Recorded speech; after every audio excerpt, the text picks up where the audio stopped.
it's lovely that you've turned up here for our online event for the 10th anniversary of the European Climate Research Alliance. But I'd just like to congratulate you for managing, despite the challenges of COVID, to bring together such a high-profile group of speakers for this event, to mark 10 years of collaboration in climate science across Europe. And I think as a scientist and a broadcaster who's particularly involved in communicating some of that science, it's been very encouraging to see how, even during a global pandemic, the climate crisis is still consistently, well, is now consistently, in fact, rated a top priority in public polling.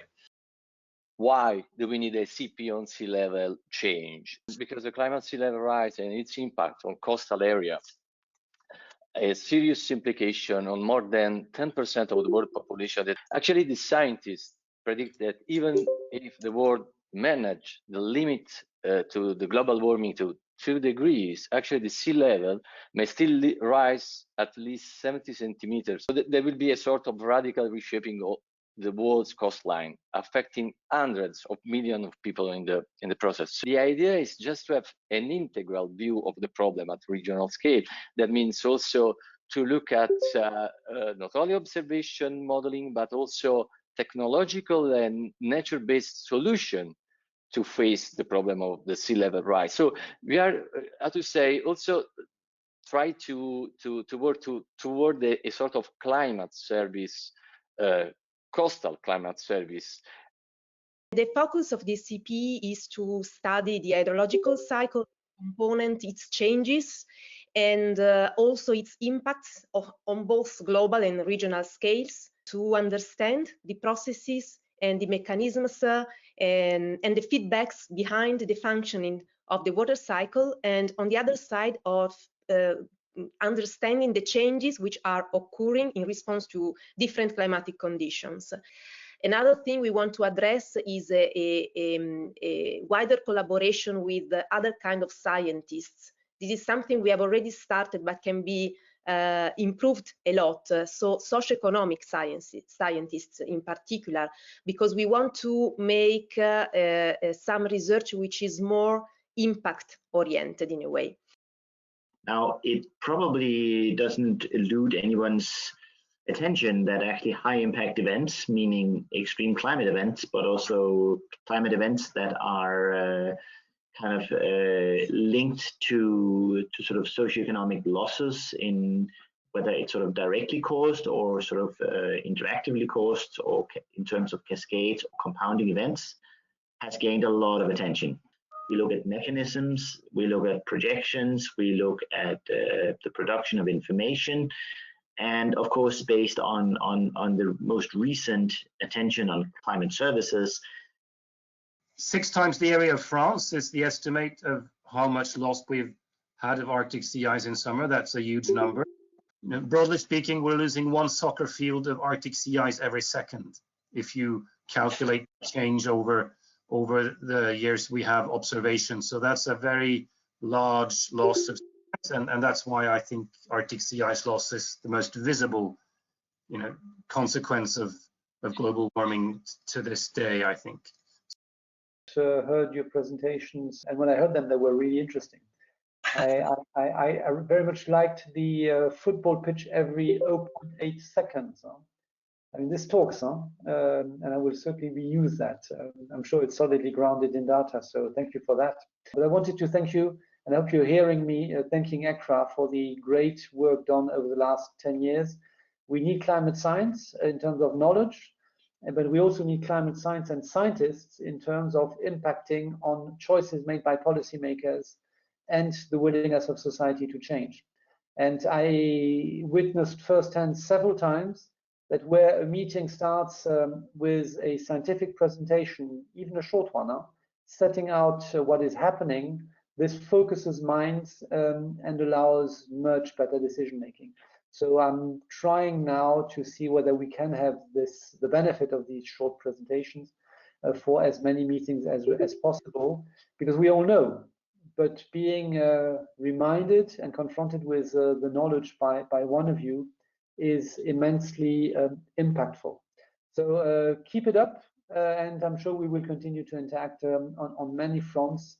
And again, happy birthday, and looking forward to your Congress in 22. So congratulations very much with this 10th anniversary. I must say, I obviously do not come from the scientific community. I come from the sort of policymakers and regulators side.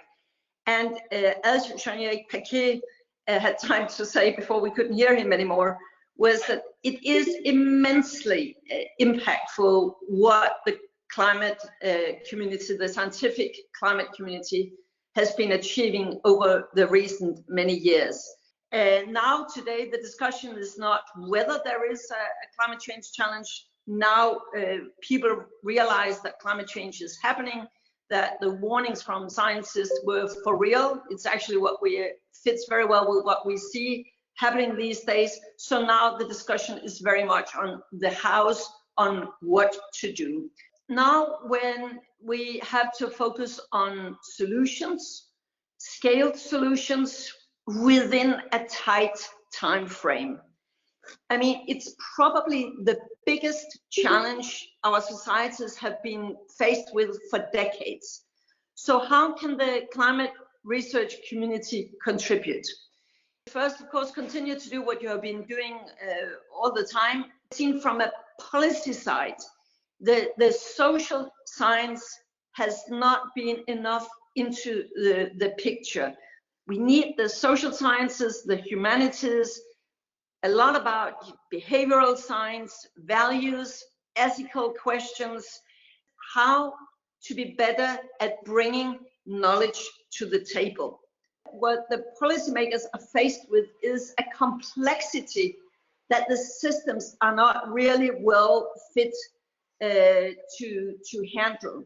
I really believe that policymakers need help from scientists knowing how really to do that. EU's 5 missions. The idea was to try and pool the resources in a different manner that we normally do in Europe in order to shortcut to better solutions faster. Obviously, the idea is right and the idea is obvious. However, I can also say that it's easier said than done. I can tell you, we very much would like to have your input also in that work. What kind of research is already out there, and really to understand where can such a project really make a difference. But the great advantage is with this audience, I don't need to remind you that climate change is a reality. That's obvious. The research community is at the source of producing the indispensable scientific knowledge, but also in developing innovative solutions needed to mitigate and adapt to climate change. That we need to further strengthen the efforts on the development of knowledge and ensure that the uptake of solutions developed through research and innovation activities by society is happening effectively, efficiently, and at an accelerated pace. I said this already, but I'm repeating because this notion of urgency is key. On the supply side of climate solution, research and innovation was, as it should, ahead of policy. For the coming years, Horizon Europe will be a key instrument to accelerate Europe's recovery, preparedness and resilience, and to achieve the Green Deal objectives. Science needs to be brought closer to civil society. This is not a slogan, it needs to happen. This can be achieved through greater outreach and more active engagement of citizens and local communities, including nurturing social innovation.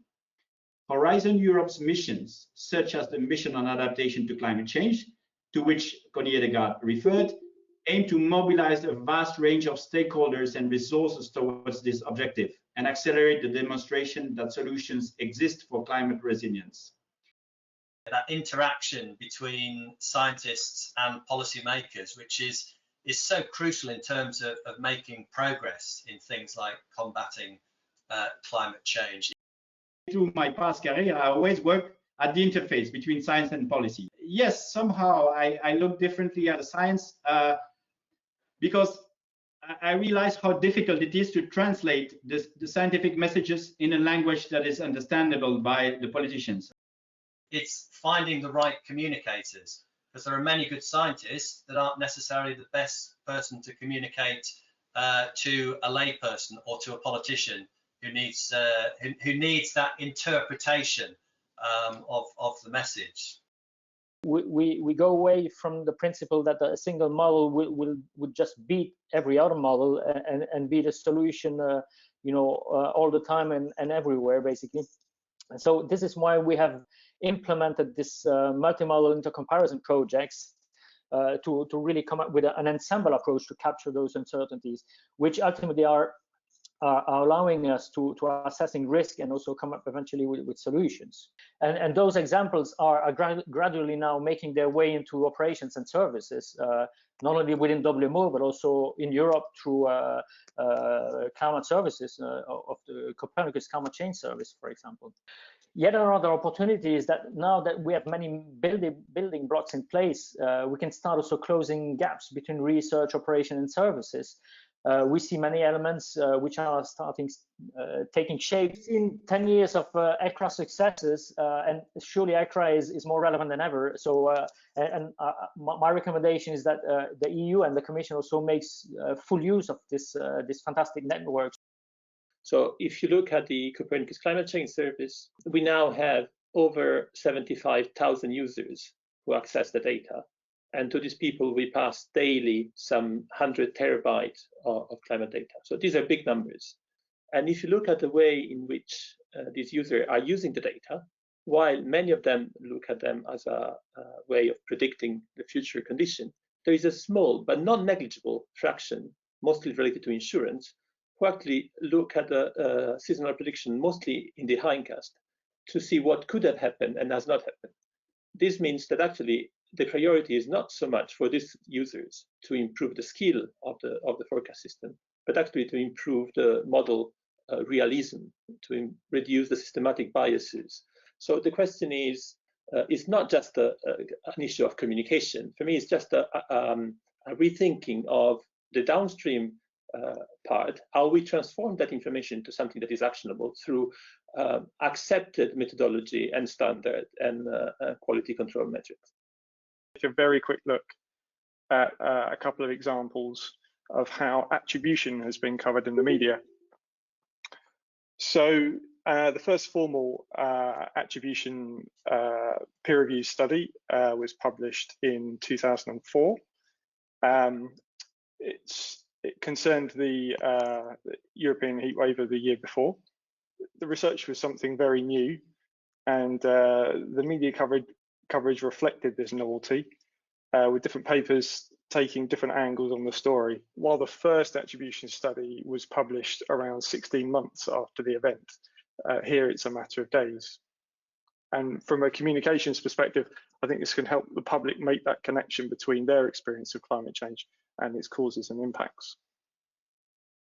We are looking at a system that we need to balance well, where we basically want foundation science that basically produces information that is useful for policymakers. You should basically direct everything at the most pressing questions. However, I think we've learned in the past that sometimes foundation science can just basically create things you haven't thought about before, and also basically monitoring the system and basically being ready for surprises, and then putting those surprising things into the next generation of models, enhancing our capacity and capability to project and to forecast weather and climate. My experience is also that there are too many researchers who simply do not understand policymaking. No wonder, because that's not your primary job. But I mean, to understand how politics is being made is also essential in order to be able to bring the knowledge you have provided into play. Please, I don't think that scientists should be a simplist, but I think sometimes it's a question also of timing, to find the right time of bringing whatever piece of knowledge into play. It requires that you understand the processes. I think we have progressed quite a lot. There's no better period now to communicate with politicians. Politicians have understood that science has a major role to play. Later this year, we have COP26 coming up, of course. But I just wanted to finish by going around all of you and asking what would be your hopes? The big risk right now in Europe, not the least, where people are mobilized right now, broadly speaking, the big risk is if we fail to deliver. So I already now see tendencies among a frustrated, impatient young generation, that if they cannot see the established system really starting to deliver some of the big structural change that is also needed, then I would fear we would end up in a polarization. They have a taboo, which is the sound debate on the economics of climate change. Is there a report on how much it has cost or how much it has benefited in economic terms to our economy? And do you know there's no such report? We don't know. Hopefully there's going to be a stronger commitment and consensus, you know, towards a solution, generally speaking.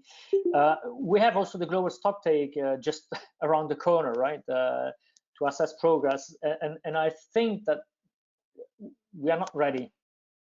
I think it would be great for the Article 6 rules to be agreed on carbon markets and kind of other forms of international cooperation. I think that's kind of the last piece of that original Paris puzzle that needs to be put in place. In general, on climate legislation, climate is seriously taken in Europe, much more than in other countries. And in that sense, I would like the next COP to be an opportunity for Europe and the UK to jointly play a major strategic role and take the leadership. The knowledge is there, the time is now, and it would be really cool to see an acceleration of those structural changes in the energy sector, in the transport sector, and so that people really see something is happening, we are changing now. I must say I'm very impressed how ECRA has developed over these 10 years, and we were, in any case, hoping that ECRA would be able to make a link to the policy makers. I think that has happened, that has worked quite well. I think there's one thing missing, which Philippe mentioned. Economy and industry or business is a very important player and accelerator also in the changes in the society, next to policy. And finally, I would really like to thank everyone to bring ECRA to this really good shape as it is now. I would like to thank Peter, who took over after me, and everyone else who is actually working on this. And I wish you much success, good science, and also a good way of learning to speak in the different language with policymakers, with people from industry, because I know it's not an easy task, but you are on a good way. So thank you very much for all your good work, and I wish you much success.